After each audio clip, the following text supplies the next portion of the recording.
자, 여러분 안녕하세요. 오늘은 고1 국어 지학사 3-1단원 이옥설에 대해서 한번 같이 살펴보도록 할게요.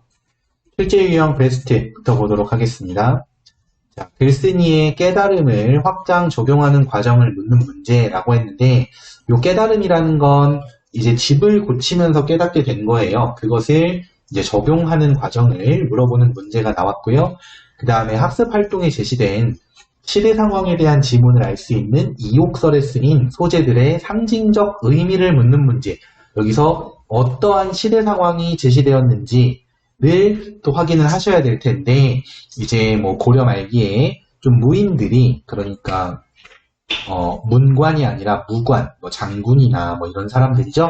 그런 사람들이 이제 정권을 잡아서 나라를 좀 마음대로 이렇게 다스리는 나라의 정치를 이렇게 주로 주도하는 그런 일들이 있었어요. 그때 이 이옥설을 쓴 사람은 이규보라고 하는 문관이었는데 그 문관은 어떤 마음이었을까를 또 확인을 해볼 수 있습니다. 그리고 이옥설과 플루트 연주자라고 하는 이 학습 활동에 나오는 작품인데요. 이 플루트 연주자 같은 경우에는 또 비유적인 표현도 쓰이고 어쨌든 피천득이라는 분이 본인의 마음을 그러니까 생각을 써놓은 수필이에요. 그래서 이옥설과 비슷한 부분이 또 있기 때문에 비교하는 문제가 나왔습니다. 그렇게 알아주시고요. 그러면 본문 가보도록 할게요. 자, 지문 분석 보면은 집이 오래 지탱할 수 없이 퇴락한 행랑채 3칸이 있어서 나는 부득이 그것을 모두 수리하게 되었다라고 하는데 집이 망가져서 고치네요. 그 다음 그중 2칸은 비가 샌 지 오래되었는데 나는 그것을 알고도 어물어물하다가 미처 수리를 못하였고, 자, 2칸은 오래되었고요. 다른 한 칸은 한 번밖에 비를 맞지 않았기 때문에 급히 기와를 갈게 하였다. 자, 그래서 2칸과 한 칸이 지금 다릅니다. 그죠?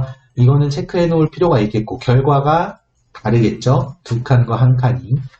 자, 보면은 그런데 수리를 하고 보니 비가 샌 지 오래된 것은 석가래, 추녀, 디둥, 들보 이런 것들이 모두 썩어서 못 쓰게 되었으므로 경비가 많이 들었고 경비는 돈이 많이 들었고 한 번밖에 비를 맞지 않은 것들은 완전하여 다시 쓸 수 있기 때문에 경비가 적게 들었다. 자, 한 칸짜리와 2칸짜리의 결정적인 차이는 뭐냐? 바로 비용이 다르다라는 겁니다. 자, 비용은 이왕이면 당연히 조금만 드는 게 좋죠. 그래서 한 번밖에 비를 안 맞았을 때 빠르게 수리를 했더니 이것은 비용이 조금밖에 들지 않더라 라는 얘기입니다. 자, 내려가 볼까요? 자, 글쓴이는 여기서 어떤 깨달음을 얻었냐? 이 금색 글씨, 아니다, 보라색 글씨 한번 볼게요. 글에 쓰인 소재들의 상징적인 의미를 묻는 서술형 문제가 출제되었고 서술상의 특징을 묻는 문제에 대조를 통해 주제의식을 전달하고 있다라는 옳은 선지가 출제되었대요. 대조적인 방법을 통해서 주제를 전달한다. 무엇과 무엇을 대조했겠어요?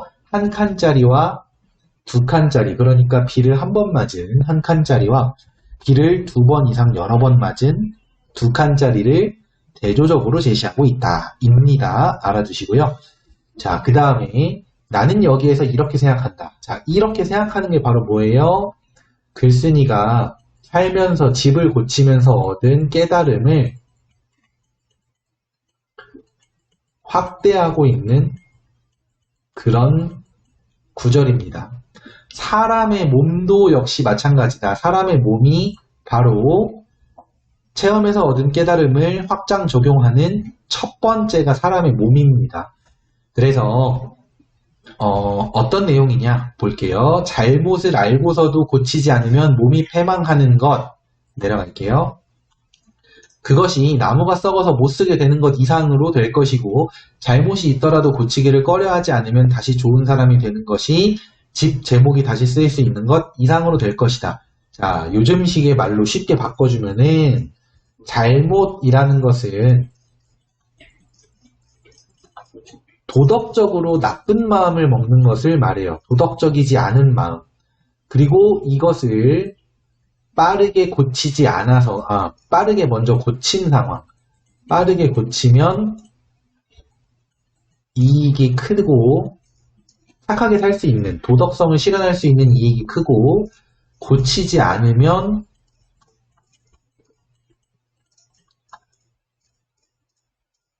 집 제목이 다시 쓰일 수 있는 것 이상으로 될 것이다 라고, 다른 부분이죠. 이 부분이 아니고요. 나무가 썩어서 못 쓰게 되는 것 이상으로 될 것이고 라는 게 여기서 말하는 건 그 비용이 드는 것 이상으로 손해를 볼 것이다. 사람의 마음씨를, 나쁘게 먹은 마음씨를 다시 착하게 만드는 게 굉장히 어렵다라는 거죠. 그런 손해. 도덕성을 실현하는 이익을 못 보고 도덕성을 실현하지 못하는 손해를 크게 볼 것이다 라는 거죠. 자, 그래서 지금 집 고치면서 있었던 일을 사람의 어떤 인성과 관련해서 적용을 해봤어요. 그 다음 이뿐만 아니라 나라의 정사도 이와 마찬가지다. 나라의 정치에다가 적용을 하는데, 자, 여기 나라의 정치로 확장하여 적용함이라는 거 알아두시고, 두 번째 유추 적용이죠. 유추에 대한 얘기는 본문이 끝나고 윗부분에서 따로 한번 하겠습니다. 자, 이에 관해서 금색 글씨 한번 봅시다. 매년 출제되는 내용으로 글에 사용된 유추의 과정과 관련하여 깨달음의 적용과 확장을 묻는 문제가 있습니다. 해당 구절은 깨달음의 확장을 알 수 있는 구절로서 이해와 학습을 해야 합니다.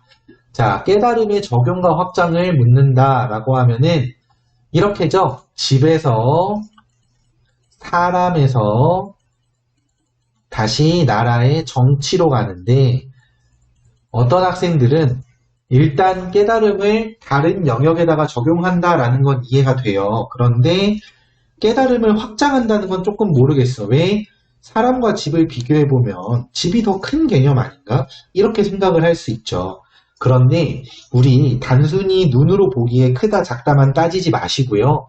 중요성이라든지 또는 어떤 실현하기에 어려운 그런 어떤 그 정도를 가지고 생각을 해보자. 집 고치는 거랑 사람이 도덕적이게 되는 거랑 나라의 정치를 올바르게 하는 거. 어떤 게 가장 어렵겠어요? 당연히 정치를 똑바로 하기가 어렵고요. 사람이 도덕적이게 되는 게 어렵고요. 집 고치는 건 이 셋 중에서는 그래도 가장 쉬워요. 물론 이 셋 중에서. 자, 그러니까 이렇게 확대 적용이라는 말에 대해서 크기가 커진다라고만 생각하지 마시고 중요성이 높아진다라든지 어려움이 커진다라는 걸로 생각을 해볼 수도 있다는 걸 알아주시고요. 자, 그 다음에 다시 이 다음 빨간 글씨, 검은 글씨 볼게요. 모든 일에서 백성에게 심한 해가 될 것. 자, 정치를 똑바로 안 하면 모든 일에서 백성에게 심한 해가 될 것인데 그런 것을 머뭇거리고 개혁하지 않다가 여기서 머뭇거리고 개혁하지 않는 태도는 마치 뭐와 같아? 집이 망가진 걸 알면서도 집을 바로 고치지 않는 거랑 같은 행동이죠. 그랬더니 집에서는 어떤 일이 벌어졌지? 수리 비용이 많이 나왔죠. 이게 정치에서도 이런 일이 벌어질 수 있다는 겁니다. 여기 보면은 백성이 못 살게 되고 나라가 위태하게 된 뒤 갑자기 변경하려 하면 곧 붙잡아 일으키기 어렵다. 여기서 백성이 못 살게 되고 나라가 위태하게 된 이라는 게 바로 뭐랑 마찬가지냐면은 비용이 많이 든 것과 마찬가지입니다. 그래도 집 고치는 건 그냥 말 그대로 돈이잖아요. 돈인데 이 나라의 정치와 관련해서의 비용이라는 건 이 백성들의 삶이에요. 삶. 그죠? 그렇기 때문에 굉장히 몇 푼의 돈과는 달리 그 중요성이라는 건 정말 말로 표현할 수 없죠. 오늘날에도 이제 코로나도 있고 이것저것 정치적으로 여러분들은 조금 덜 와닿을지 모르겠지만 어떤 사람이 대통령이 되거나 또는 시장이 되거나 도청장, 도지사가 되거나 구청장, 도지사죠. 그런 거에 따라서 그 지역이 또는 그 나라가 잘 살게 되거나 못 살게 되거나 이런 것들이 또 좀 어느 정도 중요하잖아요. 그죠? 그래서 이 나라의 정치를 잘 해야 되는 것의 중요성은 이 고려 말기 때부터도 이렇게 이규보 님께서는 알고 계셨다, 깨달으셨다라는 것을 알 수 있습니다. 자, 그 다음으로 내려가서 자, 백성이 못 살게 되고 나라가 위태하게 된 뒤에 갑자기 변경하려면 곧 붙잡아 일으키기 어렵고 어찌 삼가지 않을 수 있겠는가라고 말을 하는데 여기서 삼가다라는 거는 신경 쓰다 또는 주의하다라는 뜻입니다. 주의하지 않을 수 있겠는가라는 거. 이겠고요. 여기에는 지금 금색 글씨랑 뭐 보라색 글씨랑 이런 게 굉장히 많은데 어쩔 수 없이 기출된 부분들이기 때문에 그래요. 이거를 좀 보도록 하자. 여기 보라색 글씨에서 눈에 띄는 게 소잃고 외양간 고치기, 유비무환, 사람 죽고 난 후에 약을 처방해도 소용이 없음, 호비로 막을 것을 가래로 막음 이라는 게 옳은 선지, 하룻강아지 범무서운 줄 모른다가 틀린 선지래요. 여기서 여러분들 소잃고 외양간 고친다는 대부분 알죠? 이건 뭐 유딩 때 한 번씩은 다 들어보고요. 유비무환, 여기서부터 모르는 친구 있을 수 있을걸? 유비무환이라는 것은 유는 있다라는 뜻이고 비는 준비예요. 그래서 준비함이 있으면 무는 없다라는 뜻이고 환이라는 건 걱정거리 할 때 환입니다. 그래서 걱정이 없다. 준비를 해두면 걱정이 없다라는 뜻. 그리고 사람이 죽고 나서 약을 처방해도 소용없다는 건 뭐냐? 여기서 처방한다는 건 의사나 약사가 하는 거 말고 약을 신청한다는 뜻이에요. 여러분들 뭐 동생이 너무너무 아프다고 치고 뭐 조선시대 때 너무너무 아픈데 돈이 없어서 이건 정말 약을 사다 주고 싶어도 못 사다 주고 그러다가 정말 동생 죽을까봐 걱정돼서 결국은 일주일간 밥 사 먹을 돈을 들고 약방에 가서 약을 받아와요. 일주일 굶을 생각으로. 근데 집에 오니까 안타깝게도 동생이 이미 하늘나라에 갔네. 그럴 때 그 약 동생 입에 넣는다고 동생 살아나나요? 아니죠? 자, 여기서 사람이 죽고 나서 약을 처방해도 소용없음. 한자성어로는 사후 약방문이라고도 하는데 이미 때가 늦었을 때에는 소용이 없다라는 거, 미리미리 하는 것의 중요성을 말하는 그런 속담입니다. 해서 미리미리 집을 고쳐야 되고 미리미리 정치적으로 잘못된 것들을 고쳐야 된다라고 말하는 이 글의 주제와 부합을 하겠죠. 그 다음 호미로 막을 것을 가래로 막는다는 뭐냐? 작게 힘을 들여서 막을 것을 큰 힘을 들일 일이 생긴다라는 뜻이에요. 이것 또한 어떤 잘못된 상황을 그대로 냅뒀을 때 나중에 이렇게 그 큰 어떤 비용으로 되돌아온다라는 의미가 될 수 있겠죠. 네, 맞습니다. 그래서 이 부분 또한 이제 잘못된 그 점을 바로 고치자라는 이 글의 주제와 통하는 부분이다라고 볼 수 있겠습니다. 자, 그리고 하룻강아지 범무성을 모른다는 아마 다 아실 거예요. 해서 이 글의 주제에 부합하지 않으므로 그 문제가 답이었죠. 그 선지가. 자, 그 다음에 글의 주제 부분 파란색 글씨 보면은 사람, 정치, 문제를 발견하면 바로바로 잡도록 노력해야 함을 경계하는 태도. 여기서의 경계는 말하자면 뭐 깨우침 정도입니다. 깨움이 아니라 깨우침. 자, 이것을 깨우쳐주고 지켜라 라고 말하는 게 이 글의 주제입니다. 네, 짧은 글이어서 본문 설명은 금방 끝나는 것 같아요. 근데 또 학습활동 지문이 따로 또 있기 때문에 이것도 같이 보도록 합시다. 자, 보면은 배턴을 든 오케스트라의 지휘자는 찬란한 존재다. 그러나 토스카니니 같은 지휘자 밑에서 플루트를 분다는 것은 또 얼마나 영광스러운 일인가. 자, 여기서 우리는 플루트에 대해서는 잘 모를 수도 있지만 요거는 아셔야 돼요. 작은 역할이다라는 거. 지휘자는 찬란한 존재이지만 플루트를 부는 플루트 연주자는 작은 역할이다라는 거를 꼭 기억을 해주셔야 됩니다. 그래야지 요 두 개가 반대되는 개념인 걸 알고 문제를 더 정확하게 풀어내실 수 있어요, 앞으로.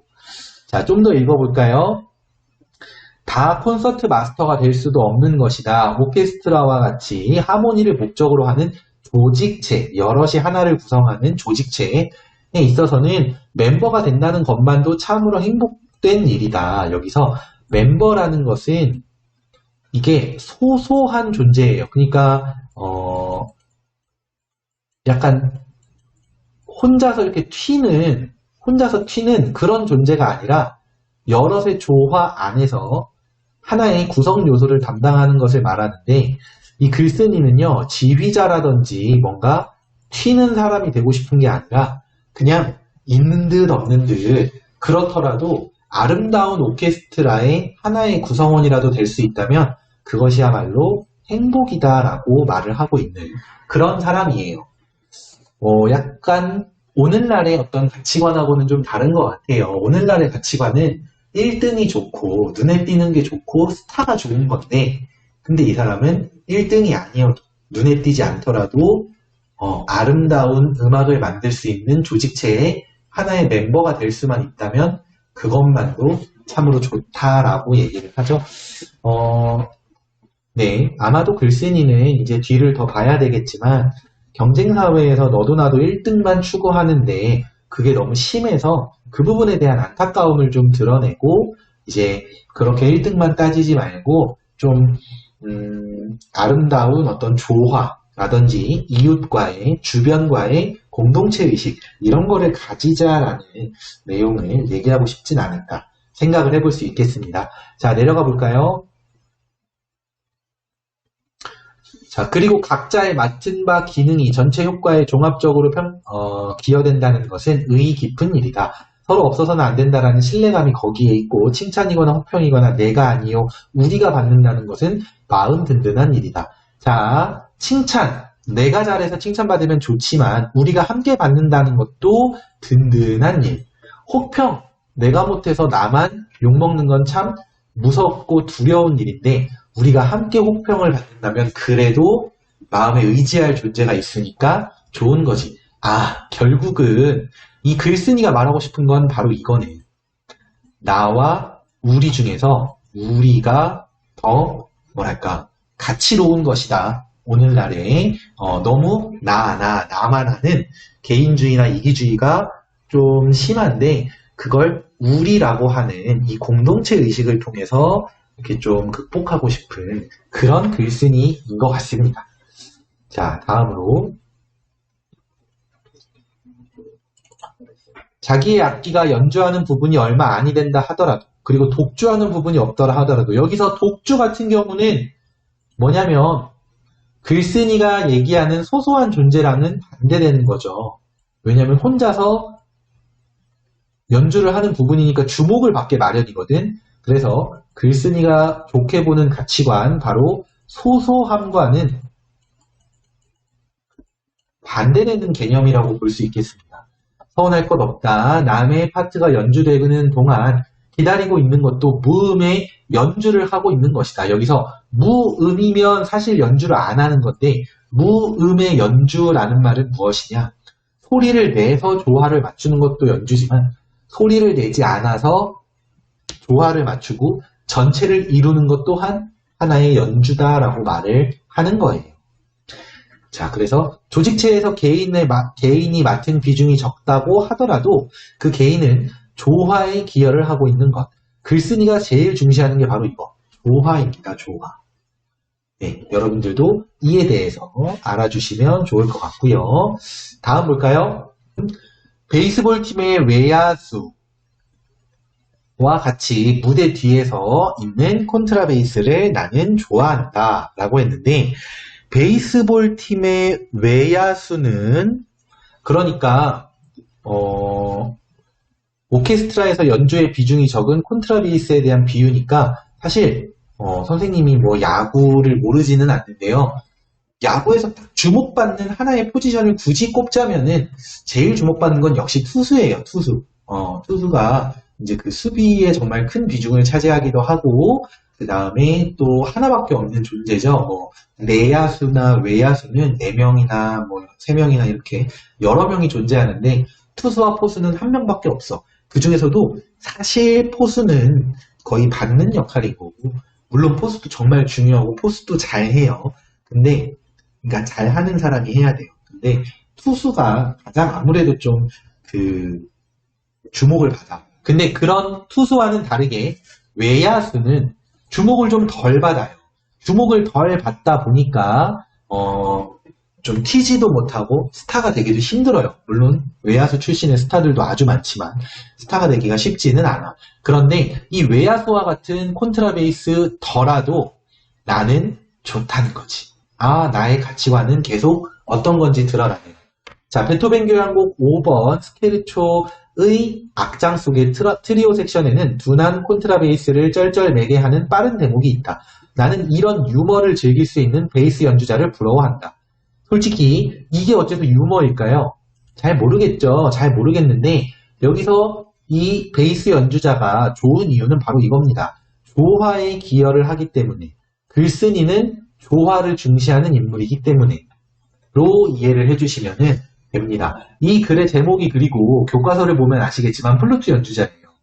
이 콘트라베이스 연주자와 외야수, 플루트 연주자는 전부 다 눈에 띄는 화려한 존재는 아니지만 조직의 조화에 기여를 하는 가치 있는 존재들이라는 공통점이 있습니다. 반대되는 단어는 뭐가 있게? 앞에서 나왔었는데.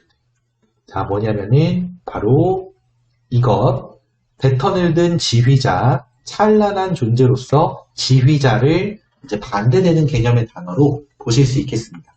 다시 내려가서 읽었던 부분 이어서 보면은 전원 교향악 제3악장에는 농부의 춤과 아마추어 오케스트라가 나오는 장면이 묘사되어 있다. 서투른 바순이 제때 나오지 못하고 뒤늦게야 따라 나오는 대목이 몇 번 있다. 이 우스운 음절을 연주할 때 바순 연주자의 기쁨을 나는 안다. 팀파니스트가 되는 것도 좋다. 자, 바순 연주자, 팀파니스트 왜 그러는지에 대해서 우리가 사실은 교향악에 대한 어떤 음악에 대한 그 지식이 많다면 더 이해가 쉽겠지만 이건 국어 시간이기 때문에 바순 연주자가 어떻게 음악을 연주하는지 악보 보고 맞추라는 문제 절대 안 나오겠지.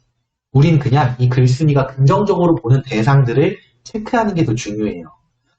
자, 그래서 하이든 교향곡 94번의 서두가 연주되는 동안은 카운터 뒤에 있는 약방 주인같이 서 있다가 청중이 경악하도록 갑자기 북을 두들기는 순간이 오면 얼마나 신이 나겠는가. 그래서 약방 주인 뭐예요?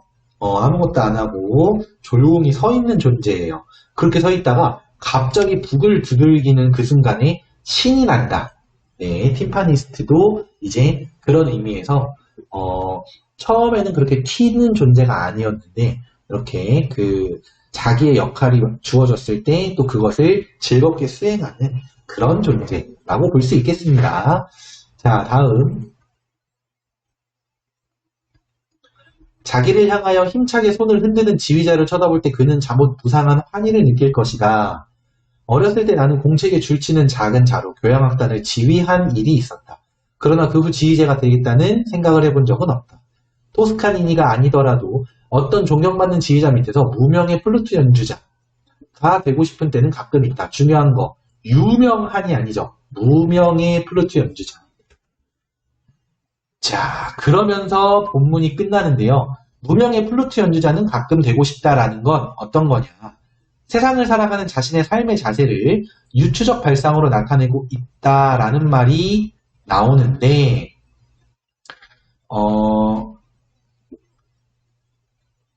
네, 틀린 선지라고 하는 것은 이 교훈의 의도 때문에 틀렸다라고 나오는 거예요. 그렇긴 하지만 유추적 발상이 드러나고 있다라는 말 자체는 맞습니다. 자, 그래서 플루트 연주자는 이옥설에 비해 교훈성이 약한 서정적 수필이다라는 거는 알겠고, 그러면 나머지 것들, 유추적 발상이 적용됐다는 거. 자, 이 플루트 연주자와 선생님 플룻이라고만 쓸게요. 바순 연주자와 외야수를 다 비슷하게 두고 이것들을 통해서 독자들에게 자신이 말하고 싶은 게 뭔지를 전달하고자 하는 그런 글의 표현 방법을 쓰고 있죠. 이게 바로 이 유추적 발상이 적용된 부분입니다. 네, 기억을 해주시고 다음으로 내려가 보도록 할까요?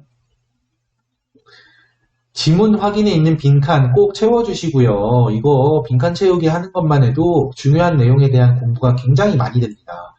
그 다음에 이 부분을 좀 볼게요.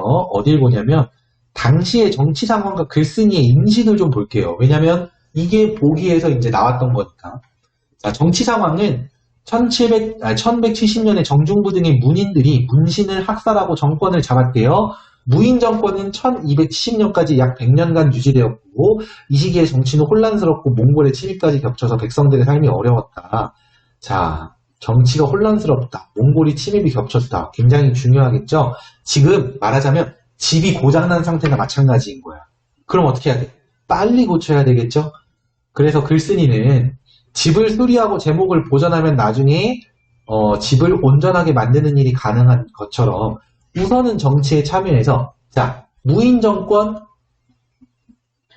왕이 인정한 게 아니기 때문에 정통성이 약해요. 따라서 임금에게 충성해야 되는 신하의 입장에서는 무인 정권에게 협력하면 안 되는 거지만 우선은 나라의 정치 상황을 정리를 하고 나중에 다시 바로잡을 수 있을 테니까 일단 나라의 정치 상황을 정리하기 위해서 무인 정권과 함께 국정 운영을 합니다. 정치를 한다는 얘기예요. 그래서 나라를 바로잡는다는 게 그러니까 나라의 정치 상황을 정리한다는 게 쉽게 말하면 이거야. 고통받는 백성들을 먼저 구해야 된다. 그래서 백성들이 풍요로워져야 일단 백성들이 먹고 살기 좋아져야 나라가 잘 유지가 되고 이후 이제 무인 정권의 정통성이 약하다는 것에 대해서 어떤 따지던지 확인을 하든지 그런 작업이 진행될 수 있는 거지. 이해되시나요? 네, 다음 조금 더 내려가 볼게요.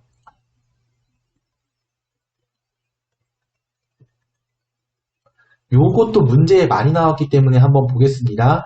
당시의 정치 상황을 고려한 소재의 의미 정말 많이 나오는데 집이 비가 많이 와서 제목들이 망가지고 경비가 많이 들어. 늘 고려 왕조가 정치가 혼란스러워지고 나라가 어려워지면서 나라의 인재들이 마치 제목들이 썩어서 못 쓰게 된 것처럼 나라의 인재들이 등용이 안 돼요. 그러면 경비가 많이 드는 건 결국 누구의 고통이냐? 백성들의 고통이다. 이렇게 적용을 할 수 있죠. 네, 이런 소재의 상징적인 의미 아주 중요하겠습니다. 자, 여기 마지막으로 하나만 더 볼까요? 뭘 보냐면은 이 유추에 대한 거 확인을 해봐야 돼요. 유추라는 건 둘 이상의 대상이 유사하다는 것을 근거로 다른 것도 유사할 거라고 추론하는 방식인데요. 예시를 좀 봅시다. 영리한 동물인 원숭이의 뇌는 아주 발달하였다. 중량이 크고 복잡하다. 돌고래의 뇌도 원숭이의 뇌와 비슷하여 많은 피지를 가지고 있다. 그러면 원숭이랑 돌고래랑 둘 다 뇌가 중량이 크고 복잡한 피질에 덮여 있다라는 게 공통점이야. 그러면 원숭이가 영리하다면 돌고래도 영리할 거야. 이게 바로 유추입니다. 공통점을 통해 결과가 같을 거다라고, 다른 특징도 같을 거다라고 이렇게 추측을 하는 게 바로 유추라는 걸 이해해 주시면 되겠습니다. 자, 이제 그러면 문제 한번 살펴보도록 할게요.